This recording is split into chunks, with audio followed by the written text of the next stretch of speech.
నమస్తే. మనతో పాటు మాట్లాడడానికి ఫిషర్మెన్ కార్పొరేషన్ చైర్మన్ మిట్ సాయి కుమార్ గారు అయితే మనతో పాటు ఉన్నారు. అన్న నమస్తే. సో ప్రధానంగా ఈ ఫోన్ ట్యాపింగ్ అంశం అనేది ఎప్పటి నుండో చర్చ జరుగుతుంది. మళ్ళీ తెరపైకి రావడం గల కారణం ఏంటి అంటే ప్రధానంగా బీఆర్ఎస్ పార్టీ ఏమో మున్సిపల్ ఎన్నికల్ని డైవర్ట్ చేయడానికి, బీసీ 42% రిజర్వేషన్ డైవర్ట్ చేయడానికి ఇదంతా తెరపైకి తీసుకొస్తుంది కాంగ్రెస్ పార్టీ అంటూ వాళ్ళు ప్రధానంగా ఆరోపిస్తున్నారు.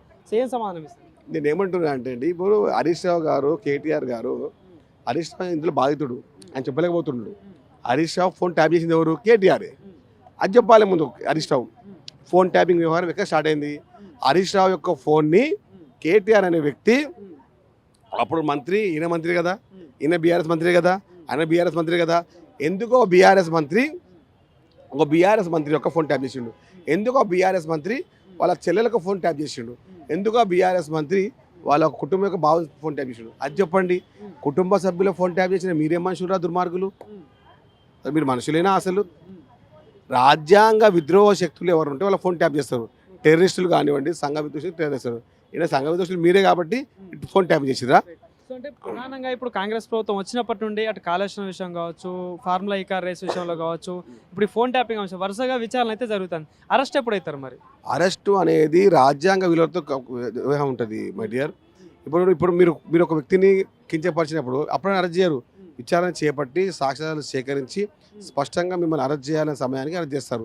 అరెస్ట్ చేసిన తర్వాత వాళ్ళు బెయిల్ మీద వస్తారు. దాదాపు కోర్టులో కేసు అని చెప్పి అదే ఇది ఒక పెద్ద ట్రిక్. ఇది వాళ్ళు బీఆర్ఎస్ పార్టీ దొంగ పని చేసినా కూడా తప్పించుకోవడంలో బీఆర్ఎస్ పార్టీకి పెట్టింది పేరు. కాబట్టి బీఆర్ఎస్ పార్టీ నాయకులు ఎవరైనా కూడా కాబట్టి వాళ్ళని ఎట్టి పరిస్థితుల్లో కూడా అంటే రేపు తప్పించుకోకుండా, కేసులో నుంచి తప్పించుకోకుండా వ్యవహారం చేసి సిద్ధంగా ఉన్నాము.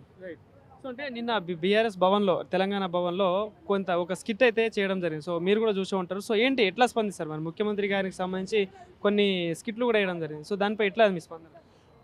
అంటే నేను ఏమంటున్నాను అండి, బీఆర్ఎస్ పార్టీ రవీంద్రబాద్ తర్వాత తెలంగాణ భవన్లోనే ఇప్పుడు స్కిట్లు అవుతూ ఉన్నాయి.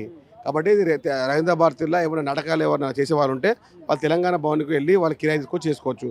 నాటకాలు వేయడంలో, నాటకాలు తీయడంలో, నాటకాలు రక్తి కట్టించడంలో, అబద్ధాలు నిజం చేయడంలో, అబద్ధాలను ప్రచారం చేయడంలో బీఆర్ఎస్ పార్టీకి పెట్టింది పేరు. కాబట్టి వాళ్ళు బట్ట కాల్చి మీద చేస్తూ ఉంటారు, అబద్ధాలను ప్రచారం చేస్తూ ఉంటారు. కాబట్టి రవీంద్రభారతి 1, రవీంద్రభారతి 2 వచ్చేసి మనకు తెలంగాణ భవన్. బీఆర్ఎస్ అంటే బహిష్కరణ రాష్ట్ర సమితి. తెలంగాణ ప్రజలు మిమ్మల్ని బహిష్కరించిర్రా దుర్మార్గులారా, మీరు మర్చిపోకండి. మీరు మర్చిపోతే మిమ్మల్ని గుర్తు చేస్తాము. గుర్తు చేయడానికి తెలంగాణ ప్రజలు సిద్ధంగా ఉంది. యావత్ తెలంగాణ 4 కోట్ల ప్రజలు బీఆర్ఎస్ పార్టీని సామూహికంగా అన్ని విధాలుగా బహిష్కరణ జరిగింది. ఆ బహిష్కరాన్ని సంపూర్ణం చేయడానికే కాంగ్రెస్ పార్టీ ఎప్పుడు ముందుంటుంది. అంటే 2 ఏళ్లలో కాంగ్రెస్ పార్టీ చేసిందేం లేదు, ఆ స్కాములు తప్ప అభివృద్ధి చేసింది లేదు, పథకాలు ఇచ్చింది లేదంటూ ప్రధానంగా అటు 2 పార్టీలు ఆరోపిస్తాను. సో వాళ్ళకేం సమాధానం? స్కీములు అంటేనే కాంగ్రెస్ పార్టీ, స్కాములు అంటేనే బీఆర్ఎస్ పార్టీ. స్కీముల పార్టీ కాంగ్రెస్ పార్టీ, స్కాముల party BRS party. Mission Kakatiya scam, mission Bhagiratha scam, మన ఇది దళిత బంధు స్కాము, అదేవిధంగా కాళేశ్వరం స్కాము. ఏ స్కామ్లో చూసినా బీఆర్ఎస్ పార్టీ. ఏ స్కీము?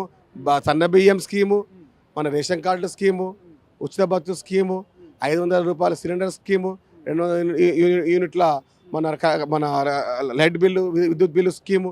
అదేవిధంగా ప్రతి ఒక్క వ్యవస్థలో రైతు బంధు స్కీము, 18,000 కోట్ల యొక్క రుణమాఫీ స్కీము, సన్నాలకు బియ్యం అది స్కీము. ప్రతి ఒక్క స్కీములు అంటేనే కాంగ్రెస్ పార్టీ, స్కాములు అంటేనే బీఆర్ఎస్ పార్టీ. సో అంటే మొన్న కవిత గారు చేసిన వ్యాఖ్యలను ఎట్లా వస్తూ ఉంటాయి అంటే మొన్న మహేష్ కుమార్ గౌడ్ గారు చెప్పిన దానికి కౌంటర్గా నేనే మళ్ళీ అధికారంలో వచ్చే ఛాన్స్ ఉంటుంది, మీకు మీ గౌరవం తగ్గ పదవి కూడా ఇస్తా అని చెప్పేసి చెప్తా ఉంది కవిత గారు. సో ఏం చెప్తారు? గతంలో మా అమ్మ ఒక డైలాగ్ అంటుండే, ఆలు లేదు, సోలు లేదు, కొడుకుపేట సోమలింగం అని చెప్పి. బీఆర్ఎస్ పార్టీ వాళ్ళకి వ్యవస్థ లేదు, వ్యవహారం లేదు, వాటి లేదు, వాళ్ళకి సంస్థ లేదు, వాళ్ళ యొక్క రాజకీయ విలువలు లేవు. అది చూసుకోండి అమ్మా. ఏదో మీరు మాట్లాడుతున్నాము.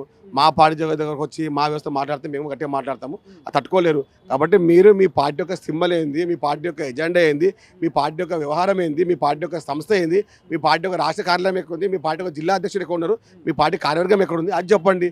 ఇంకా ఈ తల్లి అధికారం వచ్చింది ఎప్పుడు, సచ్చేది ఎప్పుడు? అమ్మ అంటుంది అదే మాట, ఆలు లేదు, సోలు లేదు, కొడుకు పేరు సోమలింగం. రైట్.